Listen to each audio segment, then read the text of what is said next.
Bonjour à toutes et à tous et bienvenue sur cette nouvelle interview des créatrices de l'entrepreneuriat. 54% des femmes actives de 30 à 48 ans désirent créer leur entreprise. Sauf que dans les faits, c'est à peine plus de 30% des créations d'entreprises qui sont réalisées par des femmes. La différence entre ces deux chiffres tient à la difficulté de quitter le salariat, quitter une certaine zone de confort, quelle qu'elle soit, et aussi le fait de ne pas avoir de réponse forcément de pairs, de femmes entrepreneuses qui réussissent. L'intention de ces interviews, en fait, c'est d'apporter des réponses en termes d'état d'esprit, en termes de gestion des émotions, en termes de comment se comporter par rapport à tous les obstacles qu'on va avoir, qu'on va vivre, mais aussi les challenges galvanisants qu'on va vivre sur une création et le développement d'une jeune entreprise. L'intention de ces interviews, c'est donc d'interroger des entrepreneuses qui réussissent, qui sont en train de réussir dans l'entrepreneuriat et qui vont nous communiquer leur enthousiasme, leur méthode, leurs bonnes pratiques pour passer au mieux tous ces obstacles-là, tous ces challenges-là, tous ces défis-là, grâce à un état d'esprit de croissance, un état d'esprit de leader. Donc aujourd'hui, je reçois Virginie Berenbach, qui est consultante en validation des acquis de l'expérience depuis 2 ans et qui va nous parler de son parcours et en plus et surtout de l'écriture d'un livre dont elle va nous parler et qui est les 6 secrets pour oser se réinventer. Alors bonjour Virginie, et si tu veux bien compléter ton profil et ton activité actuelle, j'en serais ravie. Bonjour Stéphanie, merci de m'accueillir. Je suis ravie d'être parmi vous aujourd'hui. Donc effectivement, c'est parfaitement résumé. Je suis consultante en VAE, c'est-à-dire que j'accompagne celles et ceux qui le souhaitent à transformer justement la reconnaissance de leurs compétences professionnelles en un diplôme. Je suis également l'auteur du livre paru cet été aux éditions Le Mythe Bleu, les 6 secrets pour oser se réinventer. Je fais une petite parenthèse parce que c'est l'opportunité pour moi de saluer Philippe Croison qui m'a fait l'honneur de préfacer ce livre-là, un grand conférencier de l'optimisme. Donc, encore merci Philippe, dès que j'en ai l'opportunité, je le remercie. Et puis, je suis également formatrice, c'est-à-dire que j'accompagne celles et ceux qui ont un projet d'entreprise, de développer un business sur Internet. Je les accompagne dans la définition et le déploiement de leur stratégie marketing et commerciale. Super. Alors finalement, peux-tu nous préciser depuis quand tu es entrepreneuse et quel a été le déclic pour quitter le salariat? Oui, bien sûr, je suis entrepreneuse depuis mai 2020. J'ai fait le choix de quitter l'entrepreneuriat en dépit de quitter le salariat, pardon, au profit de l'entrepreneuriat en dépit des nombreux avantages que le salariat pouvait offrir. Moi, j'avais d'abord la volonté première d'être alignée avec moi-même et j'avais envie d'accorder le maximum de temps possible à ce que j'aime faire par-dessus tout, à savoir transmettre et partager. J'ai conscience que la vie est courte. J'ai la chance d'avoir 2 grands enfants de 16 et 19 ans maintenant, ce qui me donne un peu d'air pour moi, pour m'occuper de moi et enfin de mon parcours professionnel. Donc, ce qui m'a motivée, c'est cette volonté justement de redonner un sens à ma vie et de relever des nouveaux challenges. Et dommage pour le salariat. Pour le moment, j'y retournerai peut-être plus tard, mais pour l'instant, l'objectif, c'est de prendre du plaisir et de m'amuser. Du coup, finalement, est-ce que tu as ressenti que tu devais être absolument entrepreneuse à cette période de ta vie ou c'était vraiment par rapport à un gouffre qui s'était créé dans le salariat par rapport au sens de ton emploi? Comment tu définirais ça? Ouais, non, pas un gouffre. Simplement, voilà, moi, j'ai eu la chance d'évoluer pendant plus de 20 ans dans le secteur des télécommunications, un secteur hyper concurrentiel qui impose voilà, une remise en question permanente du marché. J'y ai occupé de nombreuses fonctions, de nombreux postes à responsabilité, du marketing aux achats, en passant par l'expérience client. Tout ça, c'était formidable. Mais voilà, au bout d'un moment, j'ai senti que j'avais un manque, j'avais besoin de m'épanouir, de prendre et d'assumer totalement mes propres choix, de devenir complètement indépendante, de voler mes propres ailes. Et c'est ce qui a été mon moteur principal. J'ai aucun regret par rapport à ce que j'ai pu faire par le passé, de belles équipes, de belles entreprises, de belles réalisations. Mais voilà, je pense que l'heure pour moi était venue de travailler sur d'autres projets que celui du salariat. Super. Du coup, entre le moment où tu as décidé de quitter le salariat et de créer ton entreprise, quels obstacles sont arrivés sur ton parcours, que ce soit dans la matière, comme on dit, ou dans ton esprit? Le plus gros obstacle, ça a été justement, tu l'as cité en préambule de cette interview, ça a été de sortir de cette zone de confort. Oui, le salariat présente de très nombreux avantages et dans la majorité des cas, ce qui n'est pas toujours évident pour tout le monde, mais en tout cas, c'était ma situation, c'était très confortable. J'avais un poste à responsabilité dans une grande entreprise, je gagnais bien ma vie, mais voilà, c'était pas suffisant, j'avais besoin d'autre chose. Et du coup, quand tu t'es projeté, est-ce que tu avais fait la démarche, parce qu'on parle souvent d'avoir une vision en tant qu'entrepreneur, est-ce que toi, tu avais la démarche juste de quitter le salariat avec cette envie d'apporter d'autres choses, ou est-ce que tu avais vraiment construit une vision de ce que tu voulais construire avec peut-être des étapes, avec peut-être un échéancier, un calendrier? Alors, la notion de vision, pour moi, elle est incarnée par ce que j'appelle l'ADN et les valeurs. Et c'est ça que j'ai travaillé. Cette vision, elle m'a permis aussi de déterminer l'objectif qui était le mien, l'itinéraire que je devais usiter pour arriver à mes fins. Non, c'était plutôt une finalité pour moi. D'accord. Et par rapport à la création d'entreprise, et puis finalement, là, tu es dans les 2 ans finalement de ton entreprise, on dit souvent que le mental, les pensées, les émotions peuvent être notre pire ennemi ou notre meilleur allié. Toi, quand tu as eu des moments difficiles, parce que j'imagine qu'en 2 ans, il a pu y en avoir, comment as-tu réussi à le gérer? Quelles clés tu pourrais donner, qui sont peut-être dans ton livre aussi, puisque tu parles de clés dans ton livre? Oui, alors 2 ans, effectivement, c'est court. Le fait que le mental, les pensées ou les émotions aient pu prendre le dessus, ça m'est arrivé par le passé et ça m'arrive encore aujourd'hui. Et alors, pour le coup, je qualifierais ça de relativement sain, en fait. Moi, je fais une association d'images, en fait. J'associe mon quotidien au métier d'artiste parce que les journées se suivent, elles ne se ressemblent pas forcément. Et un artiste, même au bout de 20 ans de carrière, quand il est question de monter sur scène, bah, il y a le trac. Et ce trac, pour moi, il est sain et sans rentrer dans le détail du neurolinguistique, en fait. Hein.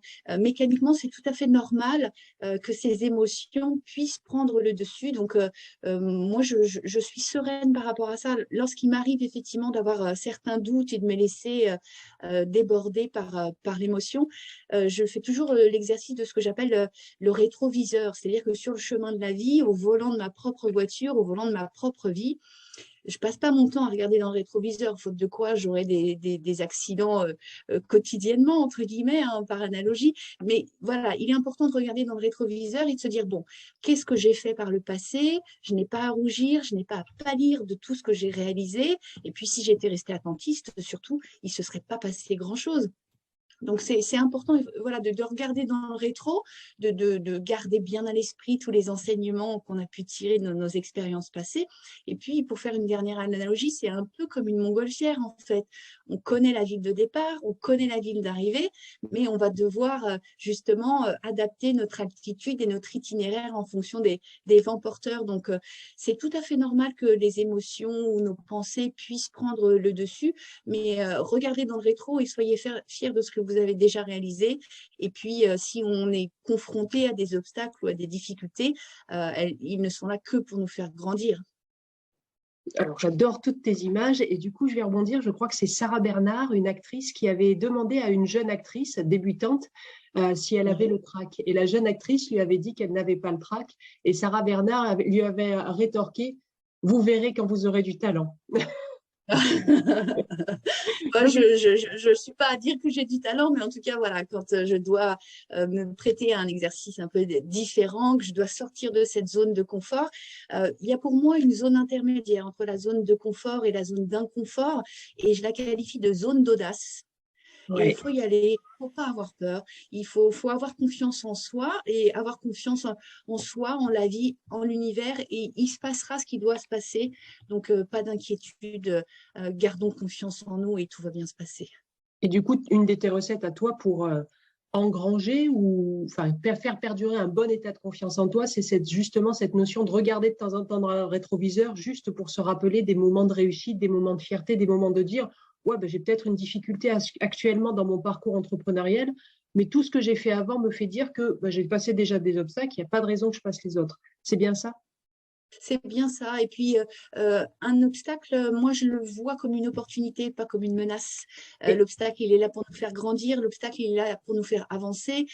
Et même si c'est un échec, de toute façon, on ne recommencera jamais les choses à zéro. On ne repart pas d'une feuille blanche. On recommence simplement avec plus d'expérience. Et puis, chaque expérience nous fait grandir. Donc, moi, j'ai deux ados, j'en parlais tout à l'heure.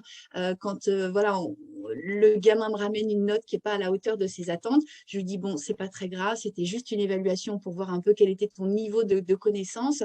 Maintenant, qu'est-ce que tu en retires? Le principal, c'est que toi, tu aies compris ce qu'on attendait de toi et que tu sois en capacité de le restituer. Peu importe la note, garde confiance. finalement, il y a une pédagogie positive, que ce soit avec nos enfants, mais nous-mêmes, c'est toujours cet entretien de dialogue positif pour continuer à avancer finalement. Oui, et moi, je me dis tout le temps que je me dois d'être ma meilleure amie.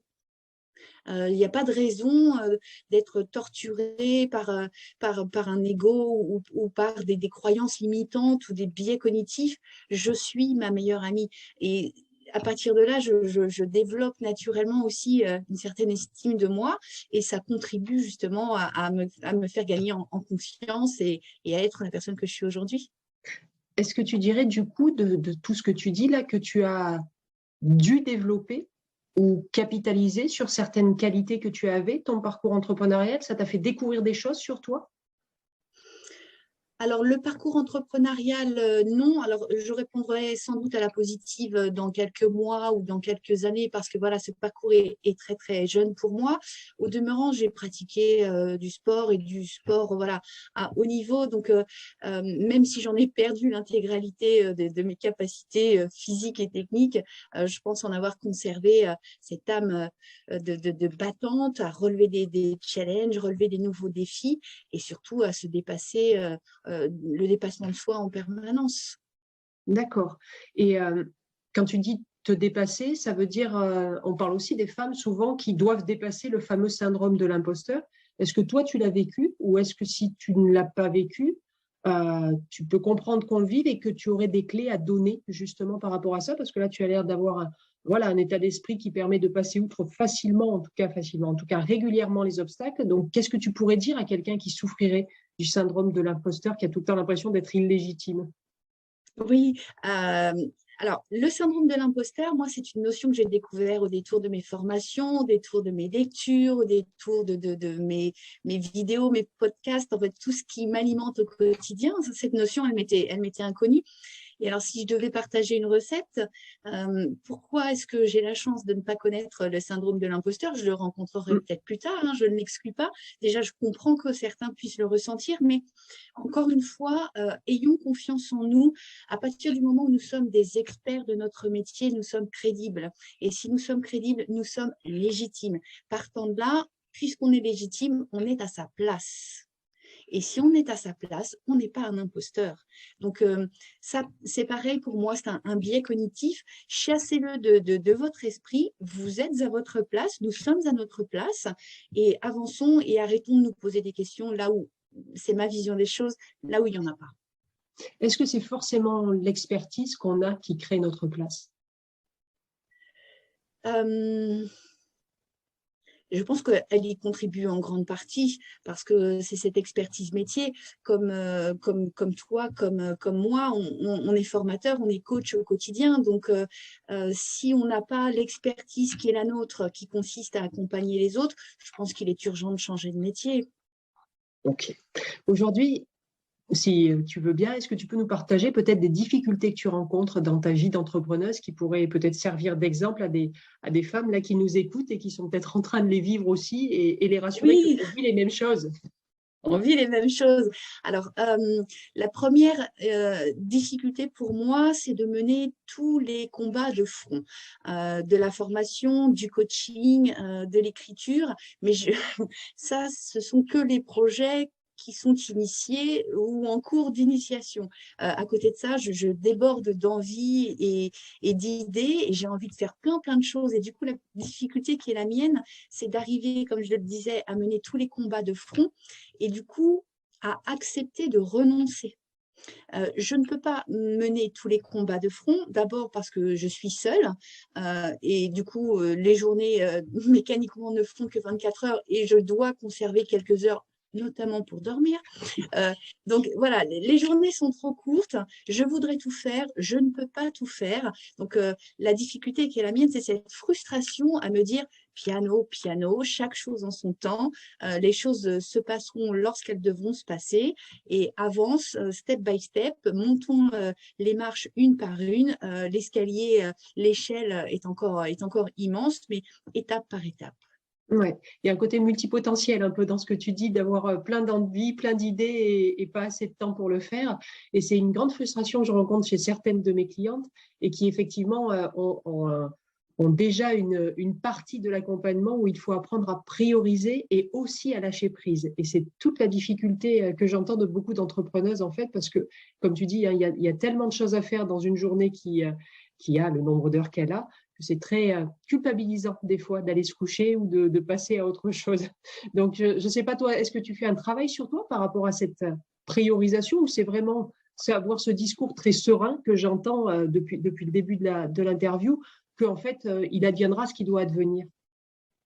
Il y a un alignement avec moi-même, je suis parfaitement en paix avec moi-même. J'ai conscience que tout ne peut pas se réaliser en plusieurs étapes. C'est aussi parce que j'ai 45 ans. Hein. Si on avait eu cette interview il y a 20 ans, je pense que j'aurais pas eu le même discours et surtout pas la même sagesse.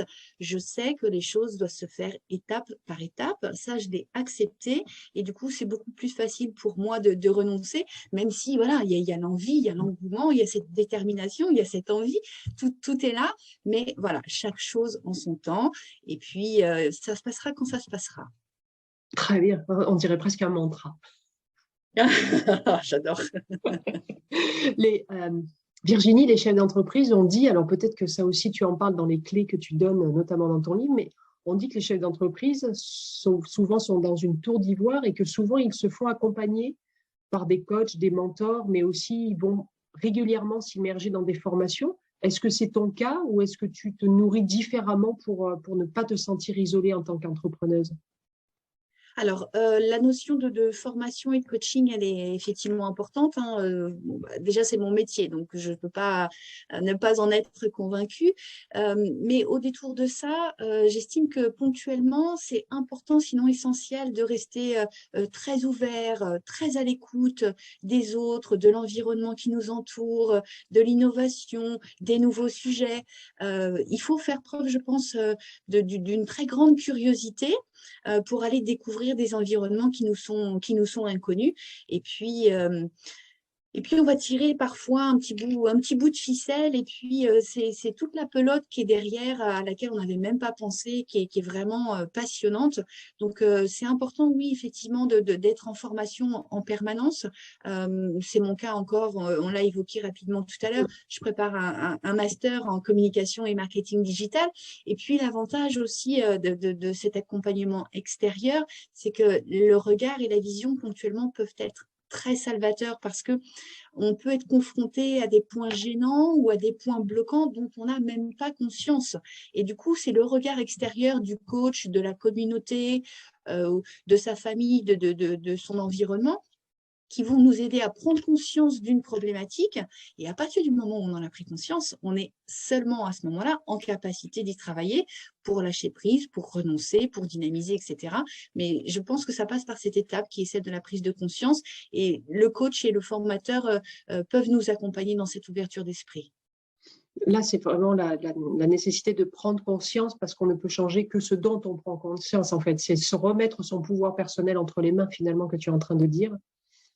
C'est exactement ça. Toi, tu le fais comment? Parce que là, j'entends prise de conscience et puis la capacité à faire un pas de côté pour voir différemment la situation.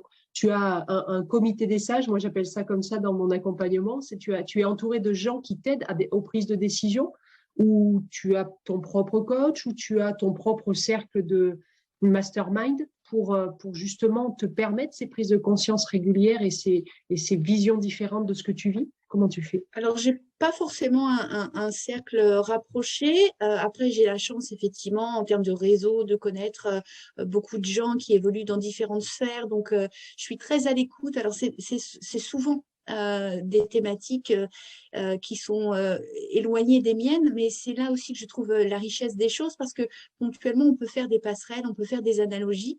Et voilà, donc j'hésite pas à m'inspirer et être en écoute active avec l'ensemble des gens qui peuvent m'entourer. Et même au détour, on le citait aussi tout à l'heure, tout ce qui peut être vidéo, des podcasts, des abonnements sur certaines chaînes YouTube, c'est d'une grande richesse. Ce qu'il faut, c'est avoir suffisamment, je pense aussi, de discernement pour faire, entre guillemets, le tri entre ce qui est important pour nous et ce qui ne l'est pas. C'est pas un exercice qui est facile, surtout quand on est un ou une perfectionniste et qu'on a envie, voilà, de bien faire les choses et d'être très, très au fait des choses. Bon, bah voilà, là aussi, il faut peut-être faire un travail sur soi-même et se dire qu'on ne peut pas être un expert et un professionnel de tous les environnements, mais restons ouverts à tout ce qui se passe autour de nous, et il y a forcément énormément de choses à apprendre de toute cette sphère. C'est très riche, c'est très riche. Effectivement, j'entends plein de conseils de rester connecté à des sources d'inspiration régulièrement. Et c'est vrai qu'Internet en regorge aussi. Alors, des fois, il ne faut pas se faire peur parce que la quantité peut faire peur. Et puis, mais une fois qu'on a trouvé, comme tu dis, un podcast ou une chaîne ou une formation, une chaîne de développement personnel permanent qui nous fait tilt, c'est très bien de se raccrocher à ça et d'infuser ou de laisser infuser inconsciemment ce qui doit se passer. Mais merci pour tous ces apports. J'aurais deux dernières questions par rapport au public de cette chaîne. C'est deux questions sur des conseils. La première question, c'est quels conseils donnerais-tu à ton toi d'avant la création de ta propre entreprise? Je lui dirais simplement, arrête de te poser des questions. Arrête de te poser des questions. Débranche ton cerveau, suis ton instinct, écoute ton cœur et fonce. Tu vas y arriver, c'est sûr. Aie confiance en toi, aie confiance en l'univers. On l'a cité tout à l'heure. Tout va bien se passer. Tout arrivera au moment où ça devra se passer. Génial. Alors, j'espère que peut-être tu vas faire une réponse un peu différente aussi. Si c'était des conseils à donner en termes d'état d'esprit aux femmes qui veulent se lancer dans l'entrepreneuriat ou celles qui sont vraiment au premier mois où là, c'est un questionnement permanent et c'est assez houleux, quel conseil en termes d'état d'esprit donnerais-tu à une femme qui souhaite devenir entrepreneuse? Je lui donnerais deux conseils peut-être. Le premier, c'est d'être déterminé, de ne jamais rien lâcher. Fixez-vous des objectifs et croyez surtout en vos capacités, en votre propre pouvoir et en vos propres talents. Vous posez pas de questions, baissez la tête, foncez, vous pouvez le faire. Vous pouvez le faire. Et puis, si vous ne croyez pas en vous, qui le fera? On a bien cru au Père Noël pendant 8 ans, on peut croire en soi pendant 5 minutes. Donc, comme tout à l'heure aussi, soyez votre meilleur ami, croyez en vous, ne lâchez rien, ne vous posez pas 50 questions et tout va bien se passer. C'est une certitude. Ouais, c'est bien. Le positivisme et l'optimisme est infusé et irrigue totalement ton discours. J'adore. Merci beaucoup.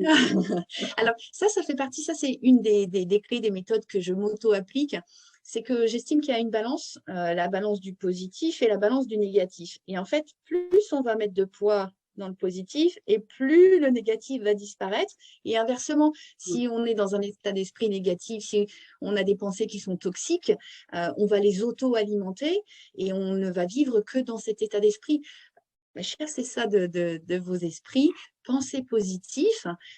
Et puis, quand vous avez une mauvaise idée qui vous vient ou quand vous commencez à vous rendre compte que vous êtes rongé par les doutes, chassez-les sans les renier. Simplement, focussez votre esprit sur quelque chose de positif. Tournez la tête, regardez autour de vous, autour de moi. Moi, je suis en train de le faire. Au moment où je tourne la tête sur ma gauche, j'ai une magnifique plante verte qui m'apporte énormément d'oxygène. Je suis ravie. Cette plante, elle est magnifique. Cette plante, je l'arrose. Cette plante, je l'aime. J'espère qu'elle m'aime aussi. Donc, voilà, le positif tout le temps. Et quand on a une idée négative qui se présente, tournez la tête, vous verrez qu'à côté, vous aurez des choses très positives qui vous entourent et qui valent la peine qu'on s'arrête sur celle-ci pour le coup. Je suis d'accord. Là, c'est vrai que sur le moment, des fois, on a du mal à regarder autre chose parce qu'on a l'impression qu'il y a le problème, le problème, le problème. Et finalement, si des fois on prend juste ce recul de se dire, bon, déjà, après la pluie, il y a toujours le beau temps. Donc moi aussi, là, il y a peut-être une période, mais c'est qu'une période, quoi. Donc il y a peut-être une question de jours, mais ça ne va pas durer une vie entière, ce problème-là. Et c'est vrai que il faut le dialogue intérieur, je trouve qu'il est très important et je trouve que tes clés sont vraiment très intéressantes pour basculer plutôt dans le positif, même si ça se fait jamais en une milliseconde. Mais Bien sûr. c'est une capacité à Ça se développer. travaille. Et si j'avais un dernier conseil à partager, c'est celui d'être dans l'action. Euh, voilà. Le faire, enfin, le dire, c'est bien, le faire, c'est mieux. Voilà, soyons dans l'action. Et puis, c'est aussi l'occasion, voilà, quand on a des idées pas très positives qui nous viennent, bon, bah, je me refocus sur ce que je suis en train de faire, je me refocus sur mon objectif, sur pourquoi je suis en train de le faire. Et là, pour le coup, le positif revient au galop. Mais voilà, il faut être dans l'action. Les choses ne tomberont pas du ciel. Oui, et tu as raison de refocuser pourquoi on fait les choses. Notre grand pourquoi, nos valeurs, tu en as parlé, la vision. Enfin, il y a plein de choses auxquelles se raccrocher en disant, mais je ne fais pas ça juste pour être embêté finalement. Je fais ça parce qu'il y a quelque chose de plus grand que moi qui doit me tirer. Et c'est bien de se raccrocher à ça. Les valeurs aussi, c'est très important. Donc, Et croire en ses rêves. Allez, un dernier conseil, parce que voilà, ça. je pourrais passer l'après-midi avec vous. un, un dernier conseil, c'est croire en ses rêves. Mm. Croire en ses rêves et vivre ses rêves. On l'a dit tout à l'heure, j'ai publié un livre cet été. Je ne suis pas de formation littéraire, c'est mon premier ouvrage. Si je n'avais pas osé l'écrire et l'envoyer à une maison d'édition, et si je n'avais pas demandé à Philippe Croison de le préfacer, il ne se serait rien passé. Donc, je peux rêver toute ma vie d'écrire un livre. Mm. Le fait de coucher mes idées sur le papier et de les partager avec les parties prenantes qui vont bien, va vous permettre d'avancer, de progresser. Et puis, même si ce livre n'est pas un best-seller, ce n'est pas mon objectif, en tout cas, je suis très fière de ce livre. Et puis, voilà, je ne sais pas quel avenir lui est réservé, mais en tout cas, je l'ai fait, j'ai exaucé mon rêve, et rien que pour ça, je suis une femme épanouie, ça valait le coup. Ouais, et puis le fait d'oser et d'avoir des oui de la vie, des oui de Philippe Crozon, des oui d'un éditeur, c'est forcément aussi, quand tu parlais du rétroviseur, là tu peux engranger dans ton rétroviseur ces belles réussites en fait aussi, d'avoir osé et Oui, d'avoir obtenu des oui, même si des oui. fois on ose et ça marche pas, mais là c'est jackpot un peu depuis l'été dernier, donc c'est chouette. Ouais, c'est chouette. Mais voilà, c'est parce que j'y ai cru aussi. Si j'avais pas cru en moi, il se serait rien passé. Ouais. La croyance, les croyances sur soi, les croyances ressources sont très porteuses. C'est vrai que ça, c'est un vrai travail à faire. Bon, en développement personnel, tu sais aussi bien que moi. Mais merci en tout cas, Virginie. Est-ce que tu as un mot de la fin à nous dire? Un mot ou une phrase? Un mot, une phrase, croyez en vous, soyez déterminés et audacieux, surtout déterminés et audacieux. Voilà, si vous devez retenir quelque chose de cette interview, la détermination et l'audace. Eh ben, super. Eh ben, je te remercie beaucoup, Virginie, pour toute Merci la Stéphanie. richesse de tes réponses et puis les trucs et astuces et les images de la montgolfière du rétroviseur. Merci beaucoup. Du coup, Merci vous Stéphanie. retrouverez, je t'en prie, vous retrouverez cette interview sur ma chaîne YouTube et puis sur les réseaux sociaux qui sont les miens et peut-être sur ceux de Virginie. J'irai récupérer les coordonnées du livre de Virginie, les 6 clés pour oser se réinventer, pour les mettre sous la vidéo si vous êtes intéressé.